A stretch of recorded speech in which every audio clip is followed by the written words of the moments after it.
Hello again, everyone. We got another 25th anniversary Muscle Machines. It's number 14 this time around in this collection, that is. There's many more than 14 or 25 Muscle Machines. It's the 1972 Datsun 240Z in this crazy gold/yellow color. Bunch of licensing approval back there, and it's nice that you can inspect the toy at a store before you commit to buying it. Not a fan of this. Doesn't really do anything. Doesn't hold the model. So, oh well.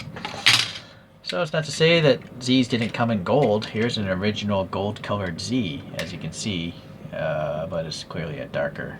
I guess maybe this is more yellow. And then you got some customs there. First off, rollability. Something wrong with this. Maybe a tire is off, or no, I don't know. Makes a lot of noise. It doesn't roll smooth.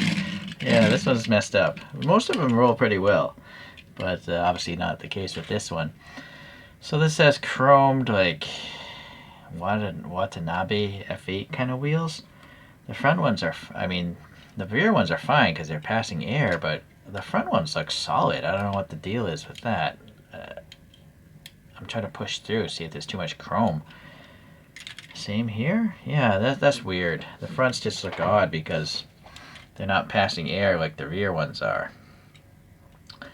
Alright, very low profile tires there, and you can see a really funky tread as well. And yeah, I don't know, something about it is making a lot of noise as it rolls. It does tell you what the car is, the line of toys, and who made it. It's got a screw there and there if you want to swap wheels out or something. And then it actually has a separate exhaust system, as you can see, in chromed plastic. They had some silver paint down here. And then it has this translucent yellow paint on what I assume is probably painted silver beforehand. And then the fenders here, they're painted in glossy black. Not quite enough there. They have the little screw recesses there. Looks good.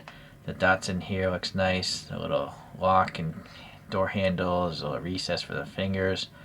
And then this has this stamping for the 25th anniversary. The windows are just black plastic, but they printed on some silver door frames and window trim. Go to the front, we have some silver, I think. Yeah, there's some silver in there for the headlights. And then this is a thin plastic bumper, orange turn signals, some grille details, and a crazy turbo here. And actually, what about this badge on the hood? Let's focus on that. I'm going to zoom in. It might actually say Datsun. That's really impressive. It actually says Datsun. What is this? Yeah, sadly, some sort of contaminant in the paint, some lint.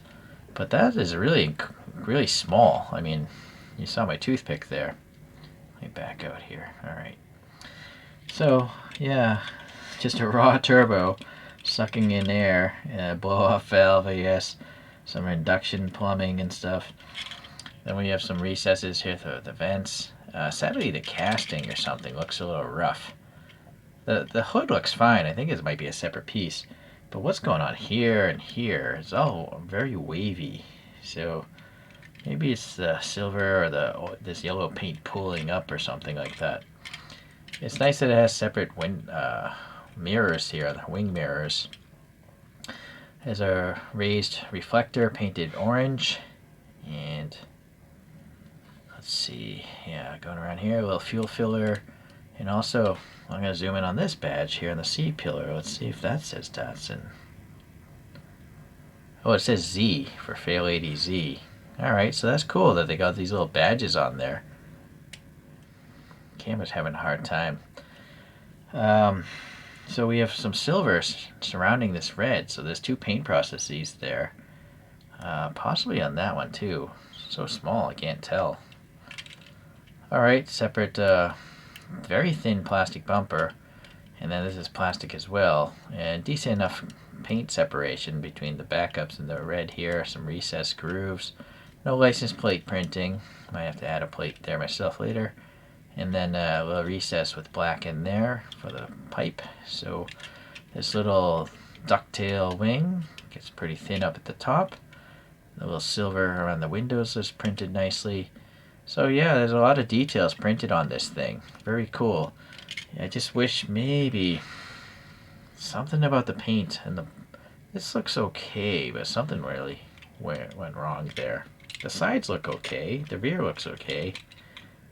Oh well. So I have two other Z's here. So this is a BRE Datsun. I never noticed the wheels being bad because they're all black in here. So you can't tell that they're actually flat spots in that wheel. This has a lot of paint going on, and still the badges as well. So this is cool. And that's why that hood is separate, because they swap them out. One with the turbo and one without. That has a yellow exhaust pipe. Interesting. And then here's just a more normal one. It's still tuned quite a bit. And again, black wheels, so I couldn't tell. But I like how this has gold rims, and it's got all the real branding there, sponsorship, and the tire printing is nice. And this one has a contrasting black hood. It would have been cool if they printed carbon on that, but these toys aren't that expensive, so they have the budget they're working with. But I do feel if they didn't just give you that worthless base, they could make the toys better. You know, they could not give you all that plastic in that base and print more, or maybe have clear headlights and taillights. From the 25th anniversary, we have this Mark IV Supra. So, chromed wheels, and this you have a gap going around the disc brake system, so it looks better. And it has printed on headlights, but yeah, cool. Alright, so that's it for those. Top view. I think I still prefer the BRE one, because that was a real livery. I don't know if there was a real Z. I think there was a Z with that livery. Maybe not a 240. Oh, by the way, I drilled those out and added my own jewel beads, so that's why those headlights look a little bit blingier. But I gotta say, the crazy turbo jammed into this thing is pretty cool. It's definitely different. It's part of the Muscle Machines theme very often to have giant blown engines. So yeah, I think that's a cool detail actually. It separates it from the other two significantly. I just wish the front wheels were hollow. It just looks so much different from the rear wheel. So that's unfortunate that I don't know why they did that. You know, other brands would easily have hollow spoked wheels, like Hot Wheels even, and there's just as small of a wheel. Alright, anyhow, thanks for watching today. We'll see you the next time Maisto Machines comes in.